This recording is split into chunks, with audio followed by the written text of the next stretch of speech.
תודה שמי רבה.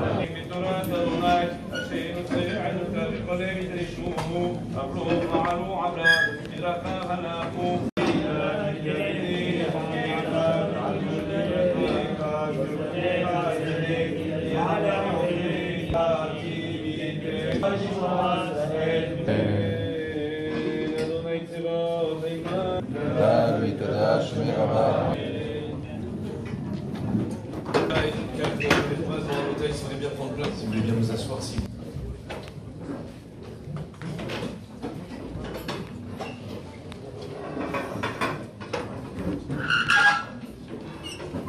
Nous sommes venus ce soir honorer la mémoire de notre et sœur Sarah Bracha Bat Mesoda,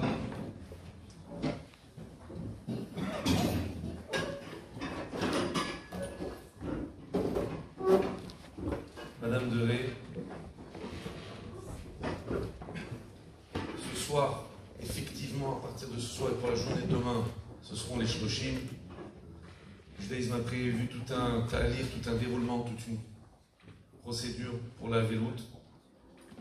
Et ce nouveau palier que la Neshama atteint ce soir est l'occasion pour sa famille de se réunir et d'acter à nouveau des midotes de votre regrettée épouse, maman et sœur. Il n'y aura pas plus fort, plus important que les livrets Torah pour l'élévation de la Neshama. Évidemment, chaque parole de Torah qui sera dite sera les Nishmat Sarah Bat Mesoda, Te Nishmat Tzorah Tzorahim, sa Neshama sont inscrites et scellées dans le faisceau de la vie éternelle. À cet égard, son fils David Shibadel et Haïm va tout de suite prendre la parole pour achever et terminer Masechet Moed Katan, faire le Sioum, et évidemment entouré du respect pour sa maman. Je vous l'ai dit que c'est pas un soir de Nishmat, moi, David Sarah Bracha Bat Mesoda.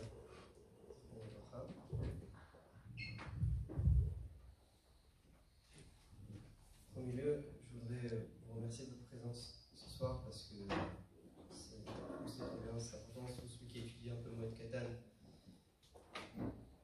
sait combien c'est important la présence pour un défunt. Donc, ce qu'il dit, c'est le plus important, c'est mieux d'être dans un Beth Havel, d'être proche des gens qui sont endeuillés, que Beth Amishté, que le Simcha. En fait, je pense ça, c'est que c'est mieux parce que l'effort est beaucoup plus compliqué à faire. Moi-même, j'ai ce problème-là. On a eu, mais des fois on n'a pas trop la tête à rentrer encore dans la rasra. Donc de faire ces efforts-là, c'est déjà énorme. Il y a des gens des fois qui ont eu déjà des shivas, des sguérines, des machins, et encore revenir ce soir pour venir, c'est vraiment, je pense, un grand cadeau. Et c'est un effort, il n'y a pas de limite au niveau du salaire. Il y en a qui ont fait du chemin, beaucoup de chemin aussi. Donc, on va, si déjà vous êtes ici, on va rappeler ce que c'est un esprit.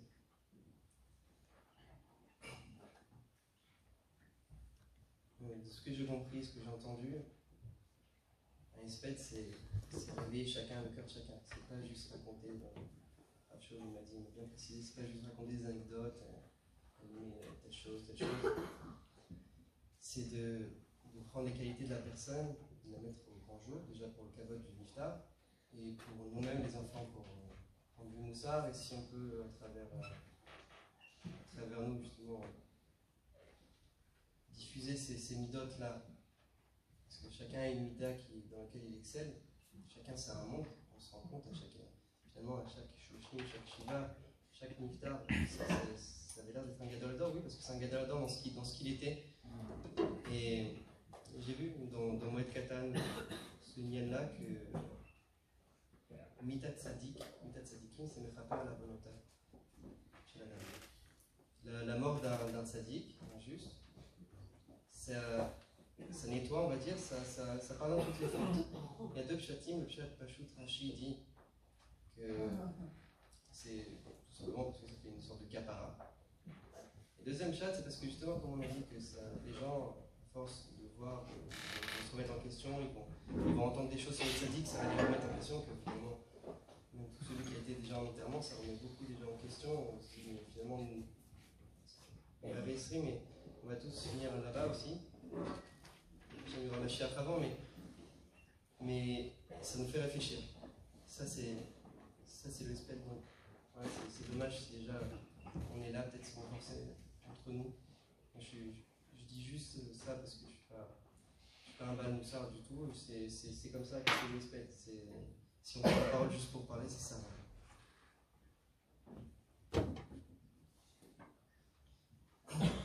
Alors, dans Masechet Yevamot, on a fait une tête à Moudalev. Ça a ramené qu'il y a Gimel Simanim Leumazo. Il y a 3 signes distinctifs qui montrent que c'est partie de ce peuple. Quel peuple? Le peuple juif, le peuple d'Israël. 3 signes, c'est-à-dire il y a 3 traits de caractère qui caractérisent le clan d'Israël. Baishanim, Rachmanim et Gomnei Chassadim. Baishanim, on traduit par la honte. Rachmanim, on traduit par la miséricorde. Et Gomnei Chassadim, on traduit par quelqu'un qui donne de soi, qui fait beaucoup de tzedaka, de chesed. Le Maharal, dans Chidusha Agadot, il demande, il dit, mais je ne comprends pas pourquoi, il y a quoi dans ces 3 midotes-là? Il y a quoi de spécial, pourquoi on n'en peut trouver une autre? Il explique que, en fait, ces 3 midotes-là, elles représentent Abraham, Yitzhak et Yaakov. Pour commencer, Baishanim, ça va être dans le désordre du coup, mais Baishanim, c'est la honte, la crainte, on va dire. Ça, Ira, Gvura, ça c'est Pachad Yitzhak. La crainte de la faute, surmonter les épreuves, Midgaber, celui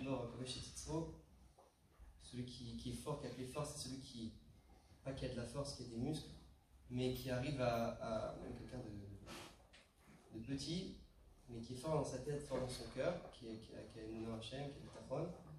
Il arrive à surmonter les choses. Ça c'est Pachad Yitzhak, ça c'est Baishalim, ça c'est la crainte. Deuxième chose, Rachmanim, c'est Yaakov. La vérité, je ne sais pas c'est quoi le chat, pourquoi Yaakov est satisfait. Je ne sais pas pourquoi Rachmanim, j'ai vu le Balmara, il ramène un passouk, mais je ne saurais pas expliquer. Mais en tout cas, il y a Rachmanim, la miséricorde, c'est par rapport à Yaakov. Et Gomnei Chassadim, c'est le chesed. Le don de soi, le don de ses biens, le don de tout. Ça, c'est Abraham Avinu, tout le monde connaît. Abraham, c'était le sémel, la représentation du chesed.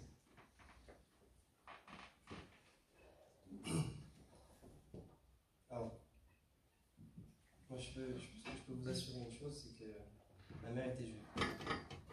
Sans faire de vérification. Par rapport à cette... c'est-à-dire, je ne connaissais pas forcément j'ai toujours entendu la chanson, ce passage-là de la Gemara d'Yevamot, mais je l'ai fait aussi, mais je ne m'en rappelais plus. Mais je l'avais toujours en tête, et quand je pensais à cette phrase-là, des fois, je pensais tout de suite à ma mère. Tout de suite à ma mère. Donc on va dire des petites anecdotes en fonction des traits de caractère qu'on a cités juste avant. On a dit que Yitzhak, c'était la crainte, c'était la pudeur, c'était le fait de surmonter les épreuves.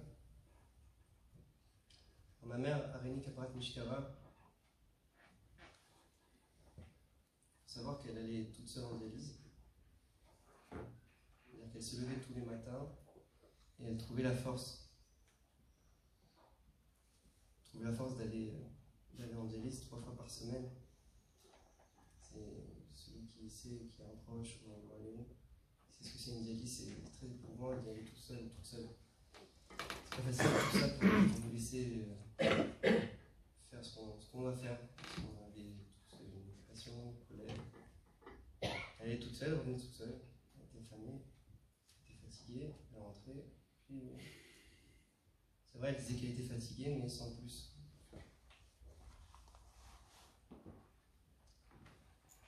Ça, c'est la Gvoura. C'est la Gvoura de se battre pour la vie, de se battre pour essayer d'exister pour un temps plus tard, pour sa famille. Mais pas que. Elle faisait attention aussi, ça c'est mon père qui m'a raconté, mais je l'ai connu aussi, un petit peu. Elle faisait attention à la cache-route, même de l'hôpital, des compléments alimentaires, des perfusions. Moi, j'ai vu plusieurs fois où quand déjà, elle me disait de moi lui chauffer le plat d'hôpital ou le plat qu'on lui apportait, parce que justement, elle n'aimait pas que les goïms touchaient. On connaît tous l'exercice Rachamim, ça chez Taléminaïn, autre chose. Dès que, ou alors si des fois il n'y avait pas le choix, il chauffait, ou c'était pas de la viande, il chauffait. Et par malheur, ça s'était un peu ouvert, à peine ouvert, bien qu'il y avait l'emballage, où ils avaient eux ouvert ils n'avaient pas demandé l'autorisation, ils avaient eux-mêmes ouvert le plat. Elle jetait, elle ne mangeait pas, quitte à rester sans manger. Ça, c'est de la Gvoura aussi. On a faim, on n'a pas forcément envie de penser à ça. C'est des détails, mais pas pour eux.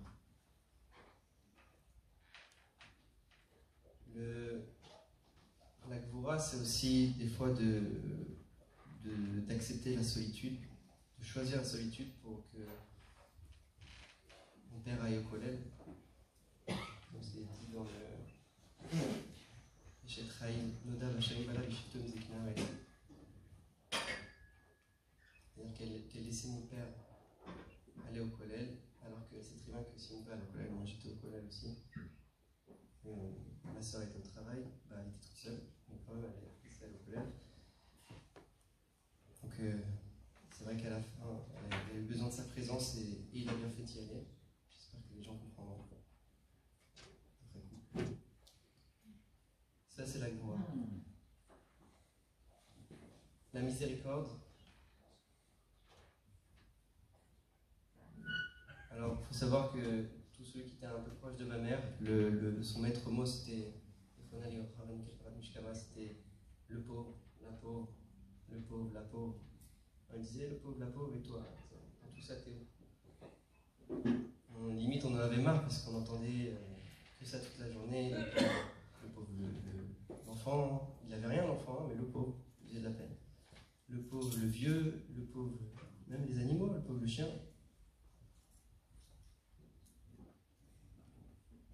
Elle m'a envoyé donner des mishpach malot pour les gens qui sont seuls. Le tanné toute la journée, il disait t'as donné.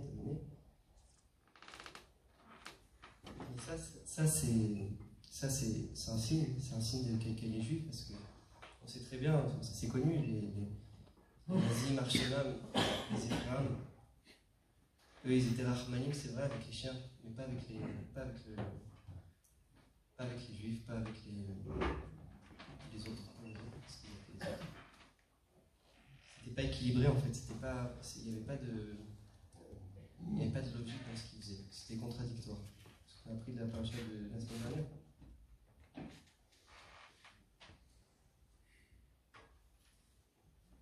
On dit Kedoshim Tiyo, et après il écrit Ishimo Valutira, j'ai vu dans le Drach David, il demande quel rapport entre les deux psukim, quel rapport entre la sainteté, le fait d'être parouche, et le fait de craindre sa mère et son père. Alors, il explique là-bas, il dit que en fait, la sainteté, donc la prisha que nous on a, parce que la sainteté, c'est-à-dire l'idéal et Anachim, se séparer d'un certain courant. Chez les goïms, ça peut être un aveu de défaite, parce que les moines, par exemple, ils se détachent de tout, mais finalement, ils font des atrocités derrière. Parce qu'ils justement, ils fuient le Yitzhara, alors que nous, on combat le Yitzhara. Ça revient à la ira qu'on a parlé juste avant. Et un juif, c'est toujours à contre-courant. Ça ne va pas dans la logique des choses. Justement, si c'est logique, et les goïms, on va dire, ils fuient un peu cette logique-là. Il y a le chesed. Gomer Chassidin sur la dit que c'était Abraham. Alors, vous avez déjà entendu, elle s'appelait Sarah Brachabat. Brigitte et Sarah Brachabat, Saouda, elle s'appelait pas Sarah pour rien. Ils n'ont pas choisi pour rien ses parents. parce qu'on a dit que c'était Abraham, le symbole de la représentation du Chesed, et Sarah c'était sa femme. Donc, ça a peut-être joué aussi.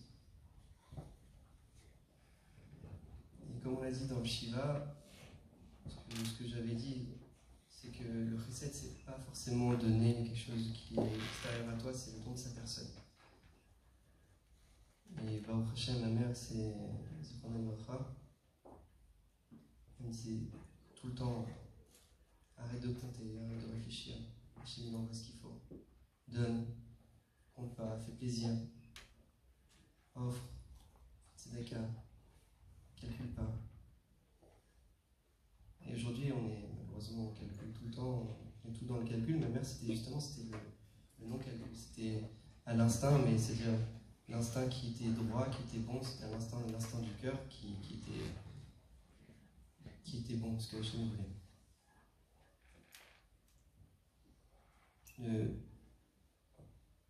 Elle avait aussi un don de soi au niveau de l'amour qu'elle avait pour chacun, qu'elle faisait ressentir chez tout le monde. C'est-à-dire qu'elle arrivait à donner ce que j'ai ressenti moi après coup.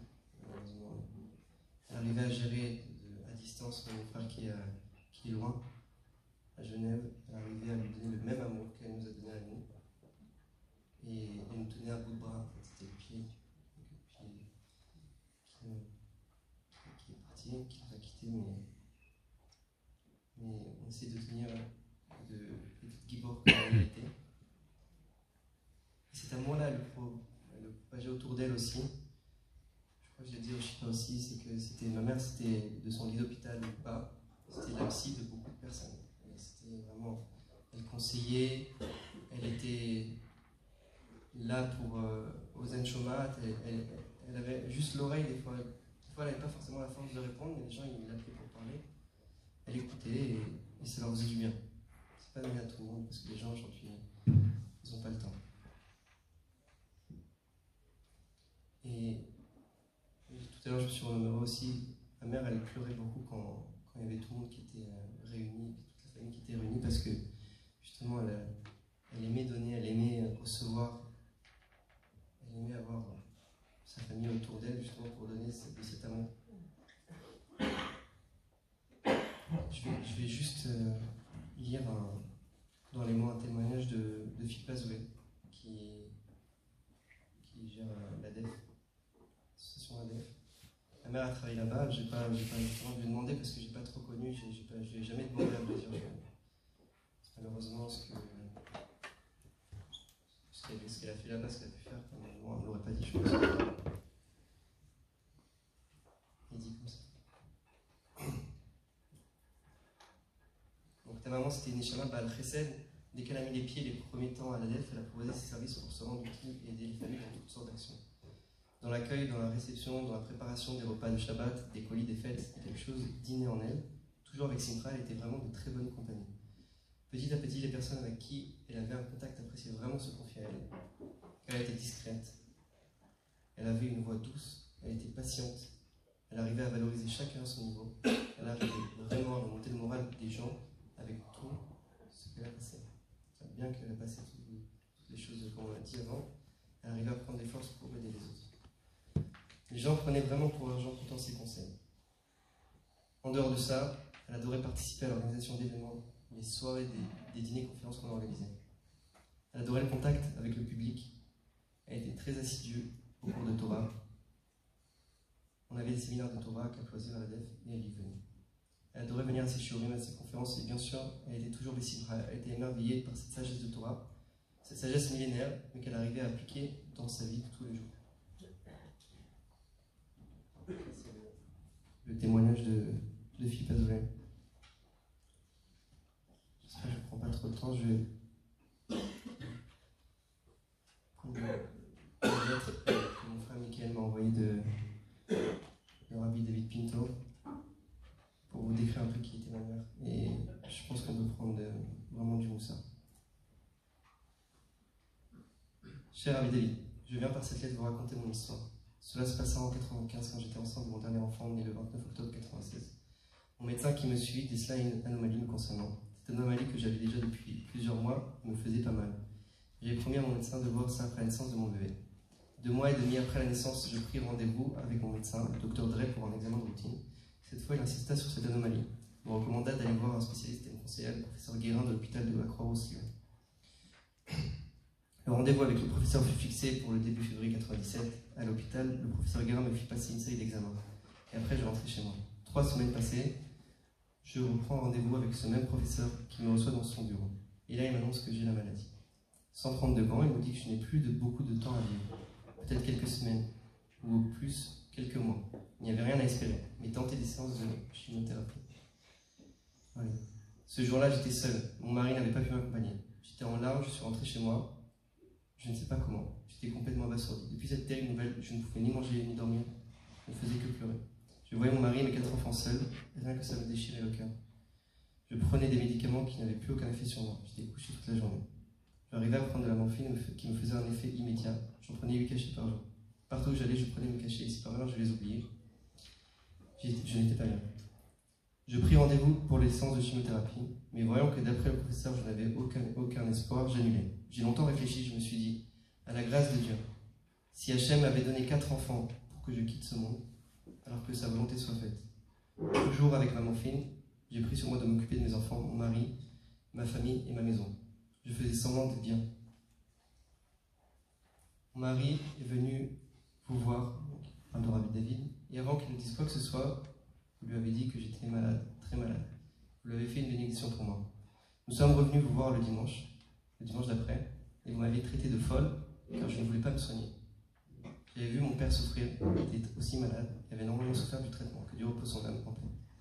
Je ne voulais pas que mon mari et mes enfants me voient cloué au lit, sans aucune possibilité de m'occuper d'eux. J'avais une grande foi en Hachem, et je priais tous les jours qu'il fasse un miracle. Pas pour moi, mais pour ma petite famille que j'aime par-dessus tout.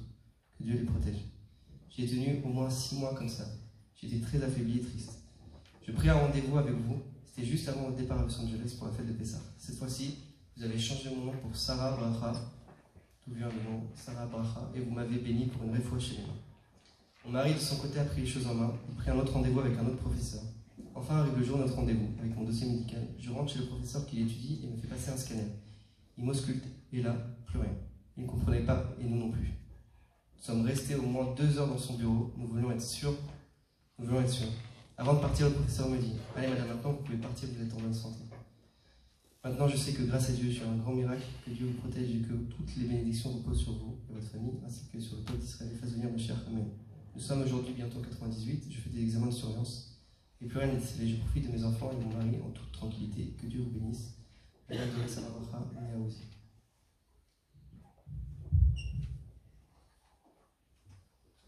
Ça, c'est un petit épisode de la vie de ma mère. C'est 24 ans de combat. Et quel combat qu'elle a gagné de manière incroyable. On a vu dans cette petite lettre, j'ai pas lu la suite, mais beaucoup de bitachon en Hachem. Comme c'est mentionné dans la lettre, tous les rabbinim lui conseillaient de se soigner, et elle pensait qu'elle ne devait pas le faire. Elle ne l'a pas fait, elle a cru en Hachem, et elle a été guérie. Et c'était comme ça toute sa vie. Elle nous a transmis ça. Et on a gardé ça, et nous aussi on essaiera de transmettre ça à nos enfants, futurs enfants, et de vous faire partager ça justement pour que on essaye d'être tov entre nous. Il y a beaucoup malheureusement souvent du discorde dans notre peuple, et le chesed, la Rahmanout et la Yir'a, je pense que le point commun de tout ça, c'est la Hanava, c'est l'humilité. On est en pleine période du Homer, on sait très bien pourquoi les 24 Midim sont Fitarim, sont morts. Justement parce qu'il y en a beaucoup à Zélazé. Et ma mère, elle n'avait pas pu, humble, justement, pouvoir avoir toutes ces qualités-là, ces qualités de cœur. Et si on peut s'en inspirer, ça serait serait déjà très bien. Et je vais finir avec la Masechet justement pour la dernière phrase, le dernier passage, justement, il parle que les Talmidei Chachamim, les Tzadikim, finalement, ils ont pas de Menucha. C'est écrit Amarav Chia Barashi, Amarav Talmidei Chachamim Enaim Menucha Afiou L'Olam Haba. Ils n'ont pas de repos, les Talmidei Chachamim, les Tzadikim. Ils n'ont pas de repos même au Olam Haba. C'est très étonnant. La Gemara, elle termine, elle dit Shneimar Yechum Echayel Echayel Yirael Elohim Tzion. Ils vont de bataille en bataille pour voir Hachem à Tzion. Et ça veut dire quoi?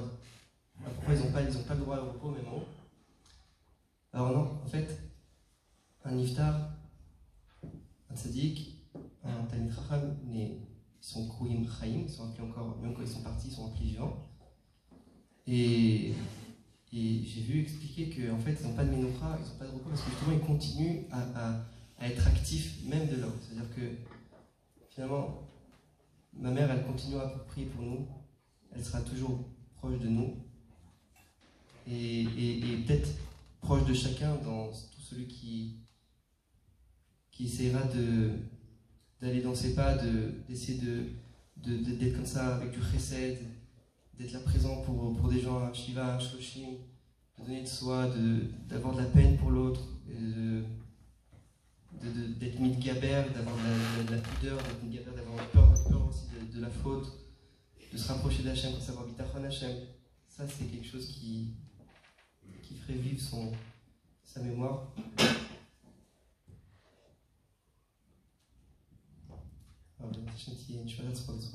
הדרן הלך ואילו מגלחים בסילקה מסכת מועד קטן, הדרן הלך ואילו מגלחים בסילקה מסכת מועד קטן, הדרן הלך ואילו מגלחים בסילקה מסכת מועד קטן. הדרן הלך מסכת מועד קטן, הדרך עלן דעתן הלך מסכת מועד קטן, דעתך עלן נתרשם נח מסכת מועד קטן, נתרשם מנהלת בעלמא הדן אלא בעלמא דעתי. הדרן הלך מסכת מועד קטן, הדרך עלן דעתן הלך מסכת מועד קטן, ודעתך עלן لا يتنشي منך מסכת מועד קטן, لا יתנשי מנהל لا בעלמא הדן ולא בעלמא דעתי. הדרן הלך מסכת מועד קטן, והדרך עלן דעתן הלך מסכת מועד קטן, ודעתך עלן لا يتنشي منך מסכת מועד קטן, لا יתנשי מנהל لا בעלמא הדן ולא בעלמא דעתי. יהי רצון מפניך אדוני אלוהינו ואלוהי אבותינו, שתהיה תורתך ומנותנו בעולם הזה ותהיה עמנו לעולם הבא. חיינה בר פפא, רמי בר פפא, נחמן בר פפא, אחראי בר פפא, אבא מורי בר פפא, אבחם בר פפא, חיש בר פפא, סוכה בר פפא, אדה בר פפא, דרו בר פפא. ערב נא אדוני אלוהינו דברי תורתך בפינו ולפי עמך בית ישראל. הנה כולנו אנחנו מצאצאנו וצאצאי עמך בית ישראל, כולנו יודעי שמך ולומדי תורתך לשמה. ואוהבי תחכמני מצוותיך, כי לעולם יהי ליבי תלמיד בחוקיך למען לא אבוש. לעולם לא אשכח פקודיך, כי בם חייתני. ברוך אתה אדוני למדיני חוקיך. אמן אמן אמן סלה ועד. אנחנו לפניך אדוני אלוהינו ולאהבתנו, ששמת חלקנו מיושבי בית המדרש ולא שמת חלקנו מיושבי קרנות, שאנו משקיעים והם משקיעים. אנו משקיעים לדברי תורה והם משקיעים לדברים בטלים. אנו עמלים והם עמלים, אנו עמלים ומקבלים שכר והם עמלים ואינם מקבלים שכר. אנו רצים והם רצים, אנו רצים לחיי העולם הבא והם רצים לדבר שחת, שנאמר ואתה אלוהים תורידם דבר שחת. אנשי דמים ומרמה לא יחצו ימיהם, אבל אני אפתח בך. יהי רצון לפניך אדוני אלוהי כשם שעזרתני לסיים מסכת מועד קטן, כן תעזרי להתחיל מסכתות וספרים אחרים ולסיימם, ללמוד וללמד, לשמור לעשות ולקיים את כל דברי תלמוד תורתך באהבה. בזכות כל התלמידים והמורים תלמידי חיים יעמוד לי ולזרעי, שלא תמוש תורה מפי ומפי זרעי וזרע זרעי עד עולם, ותתקיים בהתהלכך תנחה אותך, בשוכבך תשמור עליך והקיצותה היא תשיחך, כי בירבו ימיך וסיפרו לך שנות חיים, אורך ימים בימנה וישמאלה אושר וכבוד. אדוני יעזור לנו ייתן, אדוני יברך איתנו בשלום.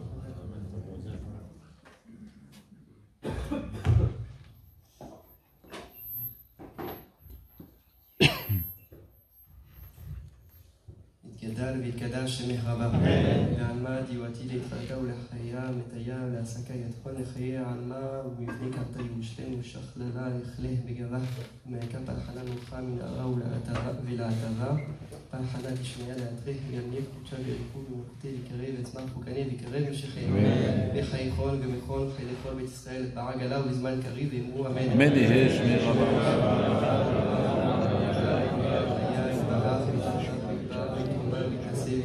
ותעלה ותעלה שמך דקודשה בריחו, העלה من כל ברכתה שירתה תשבחתה מלחמתה, דאמירן בעלמה ואמרו על ישראל ועל רבנן ועל תלמידיון ועל כל תלמידי תלמידון, ידבין ועסקין דורייתא כאישתא באתרא, הדן ודי בפרעתה באתר, יהא לנו ולבון ולכון שלמה חינה וחסדה וחייה וריחום זונה וריחי ורחמי, מן קדם מן העם הרי שמיה והרב אמרו אמן, יהי שלמה רבה משמיה, חיים סבא ושוע מנחמה ושזבה ורפואה וגאולה ושיחה וכפרה וירח והצלה, לנו ולכל ישראל אמרו אמן.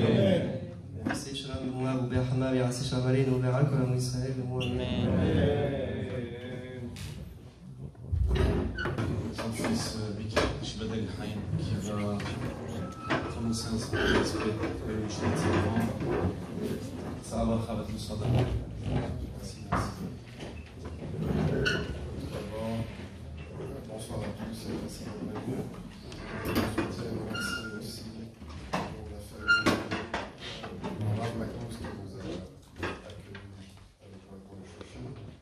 Et je souhaite également remercier Rav Shaul Maman pour son aide pour la préparation de ce STF, son aide et son temps précieux. Et également mon frère David, pour ses conseils. Je vais essayer d'être concis. À propos du service au Beth Amikdash, il est dit concernant Aaron HaKohen, Ve'aya Aaron HaKohen, et il sera sur Aaron HaKohen, on entendra le son de sa voix lorsqu'il se rendra dans le Mishkan. Il s'agit d'un manteau que le Kohen Gadol devait porter, on l'appelle le Meil, le par-dessus. Il était bleu azur, c'était la tenue obligatoire du Kohen Gadol lors du service dans le territoire. Et de quelle voix s'agit-il? Il s'agit du son produit par de petites clochettes qui se trouvaient aux franges de ce manteau, de sorte que l'on entendait l'arrivée et le départ du Kohen dans le sanctuaire. Les commentaires font remarquer que chaque cloche était alternée par un nœud de tissu, comme le dit le verset, par Amon Verimon, une cloche en nœud, une cloche en nœud. La cloche symbolise la parole, le nœud symbolise le silence. Pour nous apprendre que parler, c'est apprendre à se taire. Plus que cela, les commentaires disent, on entendra le son de sa voix quand il entrera dans le sanctuaire. Il s'agit de celui qui fait attention à ses propos, il veille sur sa parole, il sait se taire lorsqu'il faut. Alors sa parole, sa prière est entendue par Hachem. Alors tout ça, ça nous ramène aussi, obligatoirement aussi à ce qu'a dit mon frère David, mais une des midotes de maman, de ma mère, Zifran Vibracha, c'était le silence. Alors d'abord parce qu'elle est née de parents sourds et muets, ce qui n'était pas en soi un gros problème, même s'il fallait s'adapter, mais elle a d'abord appris à vivre avec le silence, et à plus forte raison, je pense qu'elle a appris la valeur de la parole et de parler. Et ce qui est très contradictoire, c'est que, comme l'a aussi dit mon frère, malgré ce silence qu'elle savait respecter parfois, et pourtant tout le monde venait vers elle. Tout le monde, que ce soit nous, les frères, les sœurs, son mari, ses amis, c'était à voir, c'est-à-dire qu'elle ne parlait jamais pour rien dire, très rarement. Et puis, on venait, alors elle écoutait, et puis ensuite, elle réfléchissait, elle allait poser peut-être 2-3 questions pour mieux comprendre. Un exemple, voilà, je voulais passer de mes études à la vie active, elle n'était pas forcément très d'accord d'avoir appris comme elle a appris, je ne lui ai pas forcément dit. Et puis, donc, elle a réfléchi, elle m'a posé 2-3 questions, puis elle m'a dit, donc c'est ça que tu veux faire? Alors ok, alors, sois bon, sois le meilleur. Ça, c'est quelque chose qui m'a marqué, elle était capable de faire ça avec moi dans le hall, avec David ou avec son mari dans les choses, dans le collège ou des choses comme ça, et c'était incroyable parce que d'abord elle apprenait à se taire pour pas heurter les gens parfois. Parfois on parle très vite et puis on va, j'en ai fait l'expérience la semaine dernière, il y a 2 jours, j'en ai parlé avec Rav Shaul après, quelqu'un a dit quelque chose qui était un peu déplacé, et puis je me suis dit, tiens, maman, ce serait tu, mais moi, je ne vais pas faire ça, je vais parler.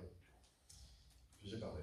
Et ensuite, après coup, je me suis rendu compte que j'aurais mieux fait de me taire, et j'ai compris la valeur des midotes de ma mère après coup, qui m'apporte encore cet enseignement. Et parfois, on dit que c'est qu'une fois que les gens sont partis, qu'on arrive à déceler leur valeur, et c'est tellement vrai qu'à 43 ans, j'apprends encore, je commence à comprendre la force des midot de ma mère. Pour ça, je l'en remercie. La Gemara Baba Batra rapporte Amar Rabbi Elazar Gadol Amease Yoter Minaose. Rabbi Elazar dit celui qui fait faire est supérieur à celui qui fait. Comme il est dit, Ve'aya Maase Atzedaka Shalom, l'action de la Tzedaka sera source de Shalom.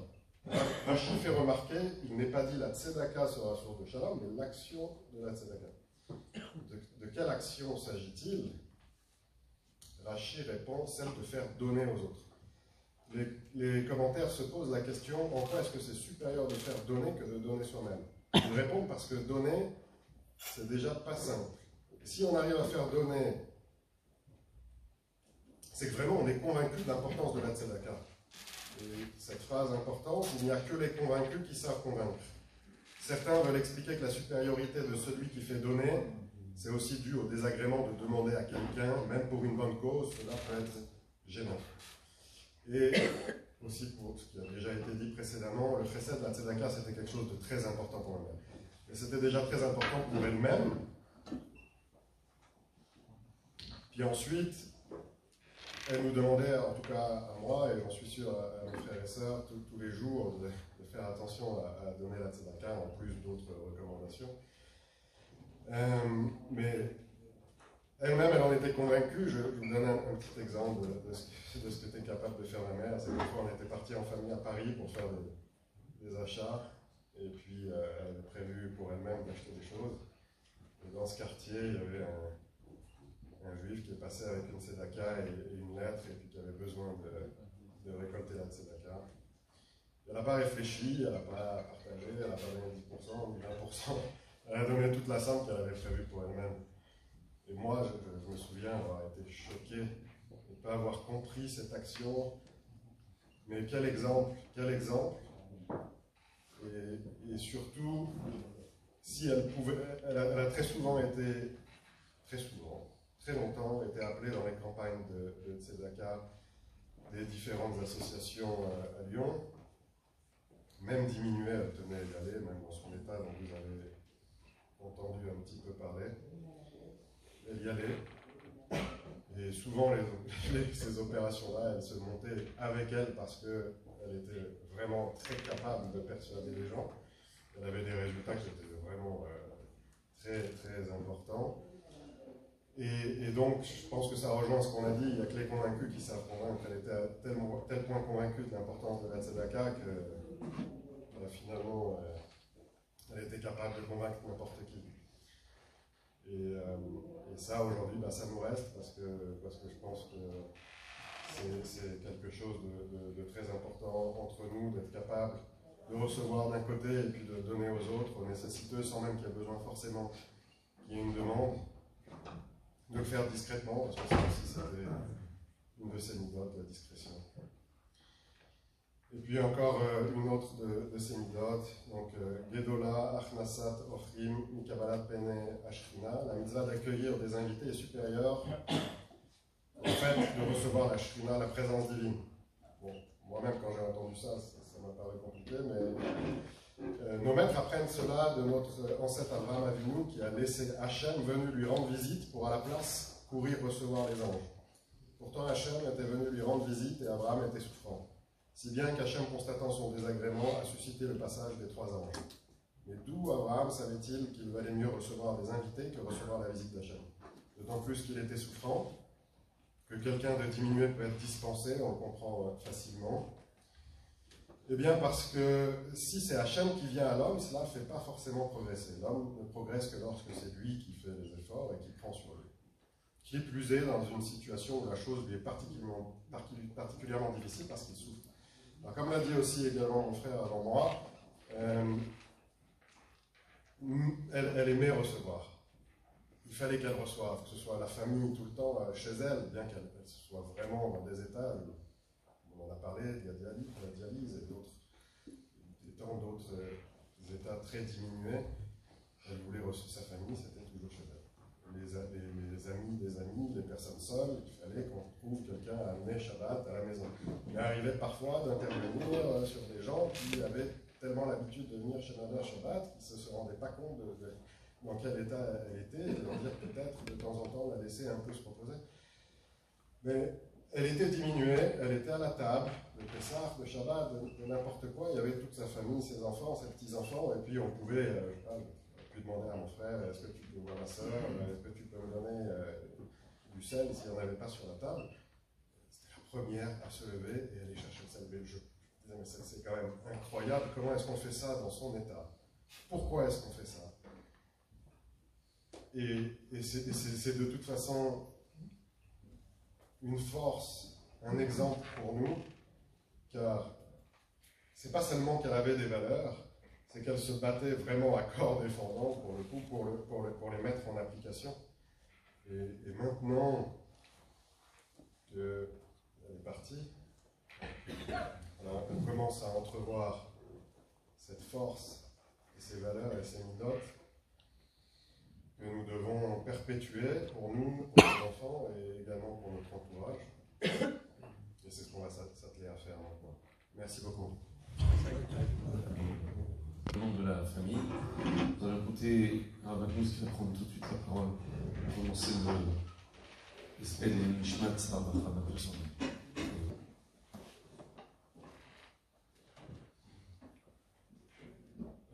Ne soyez pas étonnés de ce que je vais dire. Je vais peut-être faire une digression, vous allez dire. Vous allez être étonnés, mais à la fin, vous voyez où je vais en venir. Vous savez, il y a un couple dans la Torah qui est très intrigant. Il s'agit de Yitzhak et Rivka. Yitzhak et Rivka ne sont pas d'accord sur l'essentiel. Ils ont deux enfants, Yaakov et Esav. Yaakov, c'est un homme d'études. Yitzhak, c'est un homme d'action. Normalement, ils étaient censés se compléter.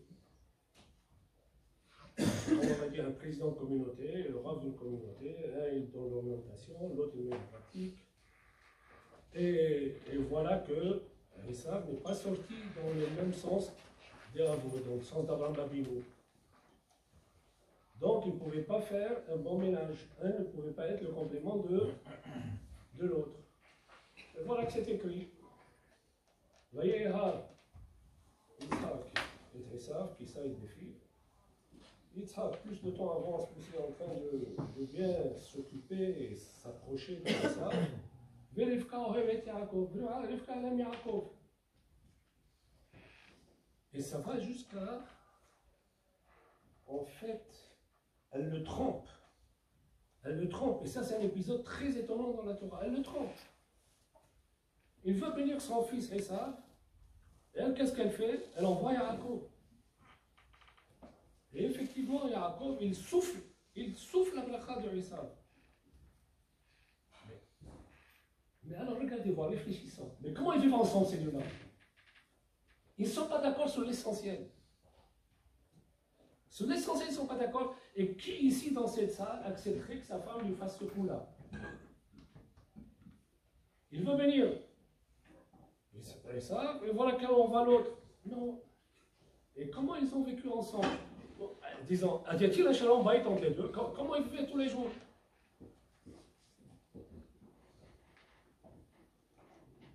Alors regardez les amis. Pourvu que ce que je dis, je l'applique et je l'apprenne. Pourvu que ce que je dis maintenant, que je l'applique et je l'applique tout le temps, mais j'ai beaucoup de mal à l'appliquer parce que je suis soufflé comme ça par la vie courante et je n'arrive pas à l'appliquer. Vous savez, lorsque deux personnes ne sont pas d'accord, ce n'est pas ça qui va faire qu'ils vont pas vivre bien ensemble. On peut ne pas être d'accord et vivre très attachés l'un à l'autre, très liés l'un à l'autre. Je vous donne un exemple. Rabbi Yochanan et Reish Lakish. Ils étudient ensemble. Lorsque Reish Lakish est mort, Rabbi Yochanan n'a pas pu trouver un autre haver. On lui a amené un haver, on lui a dit étudie avec lui. Ce haver-là, à chaque fois que Rabbi Yochanan disait quelque chose, il lui a amené 24 preuves qu'il a raison. Mais il en est mort. Il a dit pourquoi? Parce que le Dirish Lakish, lorsqu'il était avec moi, je disais une chose, il me posait 24 questions et il me fait vivre. Où je vais en venir? Pourquoi je parle de ça? Regardez les amis. Je vais prendre deux personnes, je vais parler de Hilouket et Mahlouket. On va prendre deux personnes qui étudient au collège. Voilà. Lui, il a passé 100 heures pour étudier un sujet. Et lui aussi, il a passé 100 heures pour étudier un sujet.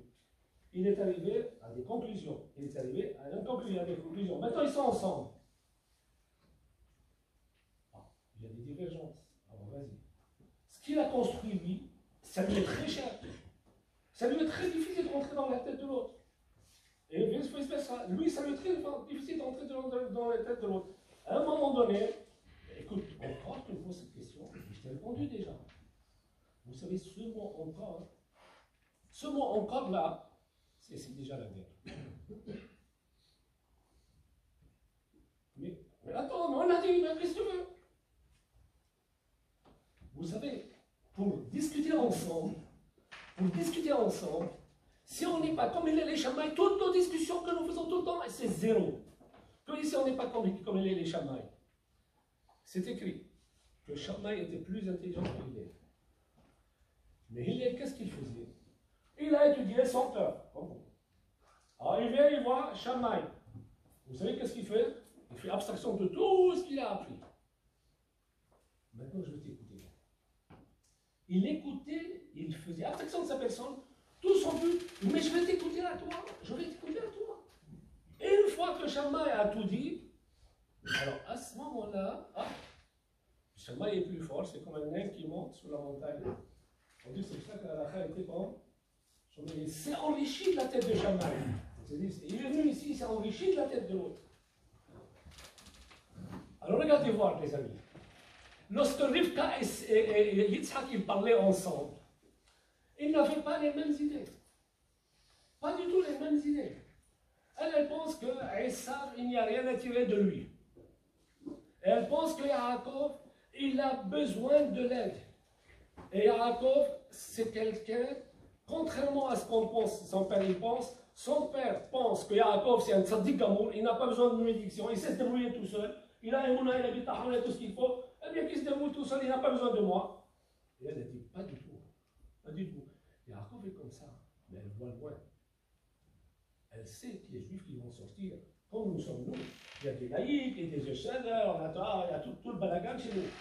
Et ce qu'elle veut, en fait, mais attends, mais il a besoin de bénédiction. Lui, qu'est-ce qu'il pense? Yaakov, ça dit qu'amour. C'est Esav qui est moitié-moitié, c'est Esav qui a besoin de bénédiction. Alors, regardez voir ce qui se passe. Ils ne sont pas d'accord, mais regardez voir, je vous dis comment ça se passe au quotidien. Lorsqu'ils viennent parler ensemble, vous savez, elle vient, mon mari, c'est pas qu'elle fait, elle essaie de le convaincre. Elle essaie pas, lorsqu'elle parle avec lui, elle n'essaie pas de le convaincre. Vous savez qu'est-ce qu'elle fait? Elle essaie de le comprendre. Lui, dis-moi. Ah, tu as dit comme ça. Il commence à analyser. Mais tu as vu, Esav, qu'est-ce qu'il a fait là ici? Le gars de voir, il a quand même un bon caractère. Le gars de voir, il est comme ci, il est comme ça. Lui, il commence à dire, mais laisse-moi m'occuper de lui. Je vais faire semblant que je ne comprends pas, qu'il est en train de tricher, mais ça ne fait rien. Qu'il me triche. Mais c'est comme ça, je vais l'attirer, je vais faire semblant. Ils sont en train de parler, elle essaie de le comprendre. Et lui, il essaie de la comprendre. Donc, la vérité, ils sont tout le temps en train de discuter ensemble, mais jamais une discussion de triche. Jamais un clin d'œil. On parle du sujet. Et jamais on passe de la discussion en personne, tu ne comprends pas. Toujours, tous les jours, on discute ensemble. Ils sont unis. Elle l'attend pour parler avec lui, il l'attend pour parler avec elle. Ils continuent à discuter et chacun, ils sont en train d'observer les faits et les gestes de chacun. Ils sont en train d'analyser. Vient le jour où, la vérité, ils ne sont pas d'accord. Ils ne sont pas d'accord. Vient le jour où Yaakov, Yitzhak Avinu, il veut bénir Esav. Il dit non, je veux le bénir.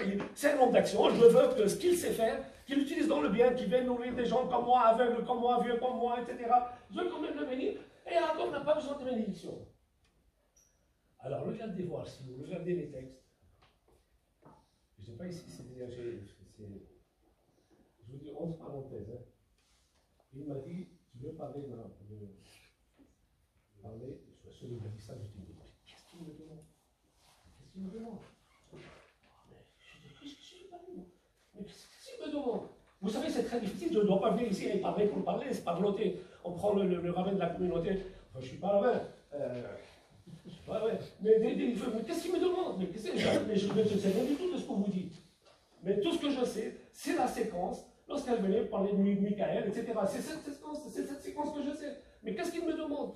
Et de l'autre côté, mais attends, j'ai une obligation, c'est pas bien. Il faut que je parle. Jusqu'à ce que ça tourne dans ma tête 3 à 4 jours, etc. Je lui dis, écoute, mais il ne croit pas, tu m'as mis sur la tête. Comme ça passe. Il ne faut pas mentir, il ne faut pas parler pour parler. Alors regardez voir. Alors je retourne, excusez-moi, je retourne maintenant. Alors, juste toujours maintenant, Yaakov Avinu, pourquoi je dis ça? Pourquoi je vous ai dit qu'est-ce qui s'est passé? Parce qu'en fait, j'avais écrit tout ça. J'ai mis tous les messages, tout ce qu'ils écrivent, c'est pas des choses qui viennent de ma tête. Lorsqu'il lui dit, fais-moi de la nourriture comme j'aime, en fait, vous savez que lorsqu'ils ont, les gens qui voulaient prophétiser, ils mangeaient, ils buvaient un peu de vin, et ils mettaient de la nourriture devant eux qui l'inspire. C'est-à-dire qu'ils voulaient avoir le Ruach HaKodesh. Parce que c'est vrai, je donnais Esav comme ça, mais je voudrais avoir le Ruach HaKodesh pour savoir comment le bénir. Il ne s'agit pas de bénir seulement de dire bonne santé, bonne richesse, je ne sais pas quoi dans les affaires. Non, il s'agit que j'arrive à le cerner et lui prier pour lui, pour la chose dont il a besoin. Donc il veut le cerner. Et il est parti. Rivka a entendu ça. Oh, très bien, tu vas voir HaKodesh. Yaakov, vas-y, je veux qu'il te connaisse à toi aussi. Et maintenant qu'il connaît les deux, on va voir. Vous savez, le Rav Dessler, ce qu'il dit, Rav Dessler, il dit, à ce moment-là, Yitzhak Avinu était devant un grand mifhan. Si maintenant dans le Ruach HaKodesh, tu vois que tu as eu tort, est-ce que tu vas te rétracter? Et qu'est-ce qui s'est passé? Yaakov a voit à travers Yaakov, qu'est-ce qu'il voit? Vous regardez le Midrash, et il a vu Yosef Meshita. Il a vu le plus grand traître des Juifs qui va sortir de Yaakov Avinu. Qui c'est Yosef Meshita? Au moment où on a les Grecs, ils ont envahi les Grecs, non pas les Grecs, les Nebuchadnezzar, il a envahi Beth Amikdash, il n'osait pas rentrer au Beth Amikdash. Il y a un Juif qui est traître, il est rentré. C'était Yosef Meshita. Les autres avaient peur. Alors, il a vu que Yaakov, c'est pas ce Tzadik Gamour. Il a vu quand Yaakov fait ça. Je vous assure, ne croyez pas, j'ai lu, et maintenant j'ai pas trop. Ne croyez pas qu'il ne savait pas. Beaucoup de gens qui disent qu'il a su, bien sûr. Et lorsque Yaakov lui dit, alors Esav Mechonecha, c'est pas du mensonge. Le Esav que toi tu crois qu'il est moitié-moitié, c'est moi. Toi tu crois que moi je suis Tzadik Gamour, et Esav c'est moitié-moitié, c'est moi le moitié-moitié. Pas seulement j'ai acheté la Mecha, mais c'est moi le moitié-moitié. Et il voit en lui les deux en même temps. Quand il raconte, il voit comme c'est chez les Juifs, il voit des Bnei Torah, et il voit aussi tous les laïcs, tous les machins, il voit tout, il y a tout le mélange en juif. Quand il raconte, et effectivement, dans le peuple juif, on est des mangeurs de bambou.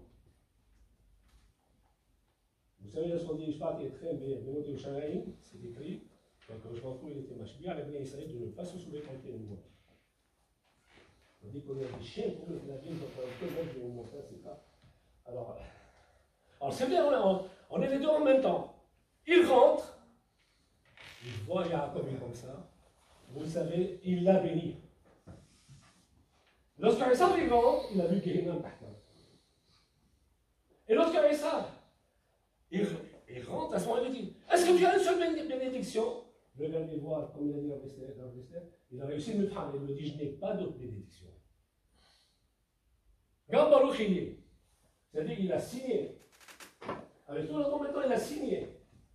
Ce qui fait qu'en fait, la vérité, la discussion entre Rivka et Yaakov et Yitzhak, ça continue, c'est-à-dire cette histoire-là, ça continue. Et à la fin, rien du tout, ma femme ne m'a rien fait, c'est normal. Jamais déprécier l'un ou l'autre. Et c'est pas les. C'est ça, c'est ce que je dis. C'est pas les Hiloudis qui font mahloukin. Encore on dit les gens de vie, mais on a tellement de respect l'un pour l'autre qu'on ne touche pas la personne de l'autre. Alors à ce moment-là, je vois très bien, vous savez, c'est très difficile. On passe facilement du sujet qu'on traite aux personnes.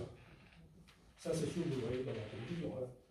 Dans tous les trucs. À peine Macron finit à terminer, l'autre il vient, Mélenchon, pas seulement Mélenchon, les républicains, essentiellement en train de s'insulter. Mais le sujet qu'on traite, voilà. Mais je vous assure, au bureau, je n'ai que ça. Et je ne sais pas faire quoi. Mais tu viens, on parle de ça maintenant. Pourquoi tu me dis? Il m'a dit, je lui ai dit, il m'a dit, mais attends, tu parles des hommes maintenant. Mais je ne sais pas dire, mais tu as des kilos, tu as des preuves à ce que tu dis. Tu as parlé tout seul, ta maman, elle savait de ça. Mais tu as des preuves à ce que tu dis. Pourquoi maintenant tu parles des personnes? Et on construit sur ce que j'ai entendu et ce que j'ai bâti.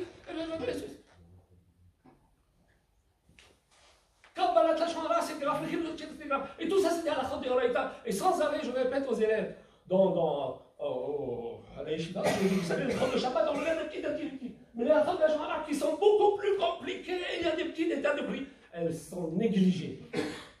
Négligées. On les piétine comme si de rien n'était. Regardez voir, vous allez voir où j'en viens. J'ai dit que tu m'as donné un. Après, je vais dire, j'ai réfléchi. Ah, je me suis dit, regardez voir, et là je vous décris votre moment. C'est la vérité, hein, ce que je vous dis là maintenant, je suis en train, moi je ne veux pas mentir. Hein. Elle venait. Vous savez, il y a des parents qui viennent.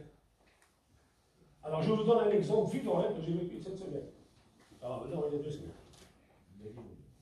Donc ce qui rentre, là je suis important, mais je ne dis pas là, je vais changer un peu. Alors, ouais, il se plaint. Il y a ça avec son enfant, il a été voir le responsable, il a bien reçu, mais il n'y a rien du tout qui suit. Et voilà, et ensuite, cet enfant, il a dit ce mot-là, c'est ce qu'il a entendu de celui-là, et celui-là, j'ai été voir telle personnalité, elle a dit oui, c'est vrai, il a des problèmes psychologiques, je ne sais pas quoi. Et j'ai allé voir le Rav. Le Rav, il a dit oui, c'est vrai, et il faut que vous allez voir M. Macron. Je dis, tu as fini maintenant tout ça? Moi, je dis comme ça, je me dis, tu es. C'est une affaire d'enfant, tu dis qu'il va le faire. J'ai totalement confiance, il sait, il voit, il prend, et malheureusement, ne condamne pas. Mais je vous assure. Ou ça m'est régulièrement arrivé. Quelqu'un qui vient me demande, ah, je ne veux pas, mais pourquoi tu ne veux pas tout de suite on passe du sujet? Mais parlons du sujet, parlons de ta demande, et parlons des séquelles de ta demande. Pourquoi tu maintenant tout de suite, les hommes? Mais vous savez, on passe des sujets aux hommes, mais c'est très très grave. Très très grave. Très grave. Alors maintenant, je vous décris comment votre maman a géré. Ah, je vous assure. Elle rentre sans souci, c'est seulement, c'est surtout je me souviens de toi. Michael, vous savez, jamais un mot, lorsqu'elle rentre, c'est pas le surveillant qu'est-ce qu'il a fait, ou le professeur, le collège il a dit, ou l'institutrice, ou le truc, rien. Toutes ces questions, qu'est-ce que je dois faire pour mon fils? Elle vient, on vient, alors, qu'est-ce qu'on fait? Où ça pêche? Qu'est-ce que je peux faire? Mais je vous assure, avec un sourire réconfortant, réconfortant. Je vous assure, elle vient seulement ce qu'elle veut savoir, c'est qu'est-ce qu'elle peut faire pour son fils. Mais je vous ai dit, qu'est-ce que ça a fait pour toi? Excusez-moi, venez voir, mais je ne blague pas parce que vous savez, j'étais à la Yeshiva. Parce que là, elle a appris comme ça la précision, mais je vous assure, c'était phénoménal. Elle me faisait beaucoup de bien. À travers ces quelques livres. Mais elle vient régulièrement. Elle me faisait beaucoup de bien. Son sourire, elle ne fait pas de la hanifoud.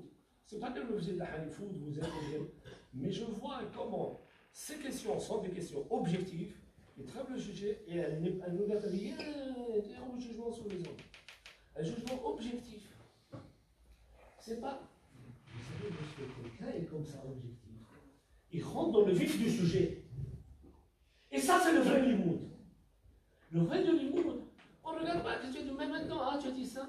Maintenant, la conséquence de ça, conséquence de ça. Après, la réalité, on est de plus en plus, on creuse, on creuse, on creuse, on creuse. Alors, regardez voir.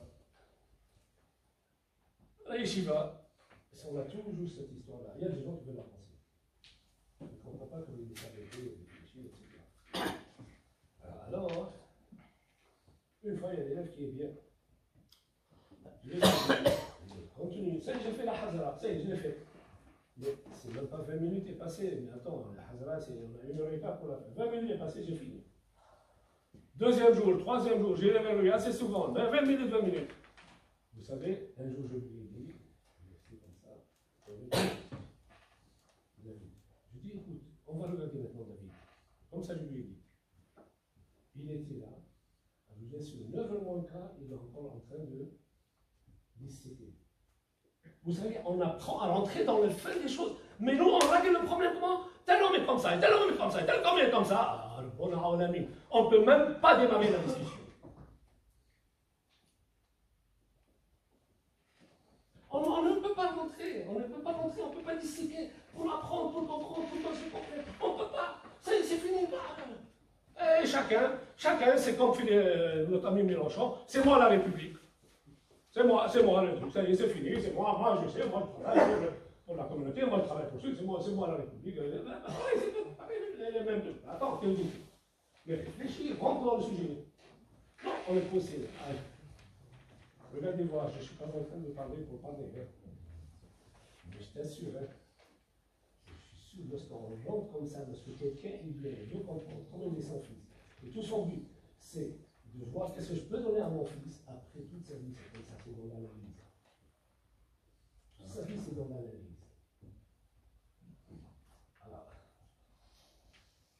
Alors voilà ce que je pouvais dire d'elle, mais comme j'ai dit, pourvu que la chaîne nous donne le courage. Le soutien me dit, mais attends, tout ça, c'est un mâchoire. Qu'est-ce que tu es en train de parler? Pourquoi tu parles de la personne? Tu veux continuer à parler du sujet? Arrête de parler des personnes. Si on va parler des personnes, alors, vous avez dit beaucoup de choses en vérité. À un moment donné, je me suis dit que c'est dommage que je parle parce qu'il faut c'est comme ça en France. Je ne savais même pas qu'avec la vie, l'histoire, je ne savais pas. Toute cette histoire, c'est des édifiants. Et bon, le silence, c'est tout celui. Donc le silence, c'est son âme. Ça, il n'y a pas mieux que le terme. Ça, c'est vraiment. C'est un des Khumashtika, c'est la vérité. Par rapport alors que j'ai dit que. Je dis répondez à moi pour moi-même, je ne parle pour moi-même. Je ne parle pas pour que moi, toujours, je sois objectif, je parle du sujet, et dès qu'on parle des ondes, c'est fini. Ça va. Alors, ce qu'on doit les souhaiter le mois, et je vous souhaite que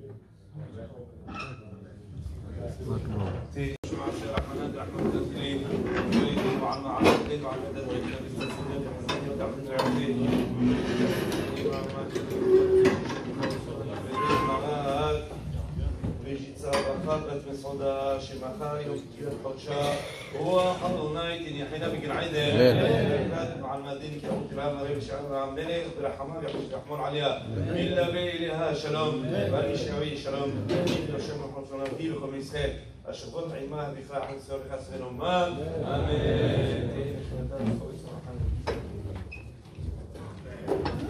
Oui, Rabotai, c'est bien. Pensez à faire les brachot de Nishmat, Sarah Bachar.